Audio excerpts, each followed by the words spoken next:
പരിശുദ്ധാത്മാവ് നമുക്ക് വേണ്ടി സമ്മാനിക്കുന്ന ഒരു ശക്തമായിട്ടുള്ള ഒരു ദൈവിക കൃപ എന്ന് പറയുന്നത് പരിശുദ്ധാത്മാവിലുള്ള ആനന്ദമാണ്. ആനന്ദം പറഞ്ഞേ, ആനന്ദം പറഞ്ഞേ.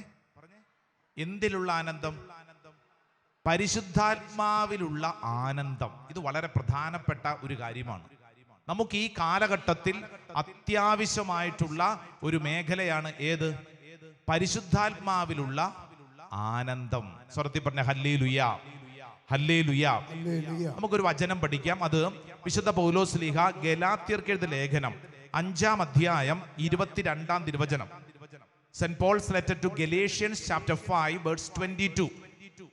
നമുക്കറിയാം പരിശുദ്ധാത്മാവിന്റെ ഫലങ്ങളെ കുറിച്ച് പൗലോസ്ലീഹ പഠിപ്പിക്കുമ്പോൾ ഏറ്റവും പ്രധാനപ്പെട്ട ചില മേഖലകൾ ഏറ്റവും ആദ്യം പറഞ്ഞു വെക്കുന്നുണ്ടല്ലോ. ഒന്നാമത്തെ എന്താ? പരിശുദ്ധാത്മാവിന്റെ ഫലങ്ങൾ. ഗലാത്യർക്ക് എഴുതിയ ലേഖനം 5-ാം അധ്യായം 22-ാം തിരുവചനം. 1 സ്നേഹം, രണ്ടാമത്തത് ആനന്ദം, മൂന്നാമത്തത് സമാധാനം, നാലാമത്തത് ക്ഷമ, അടുത്തത് ദയ, നന്മ, വിശ്വസ്തത, സൗമ്യത, ആത്മസംയമനം. Praise the Lord. Hallelujah, hallelujah. ഇതിൽ രണ്ടാമത്തതാണ് ഏത്?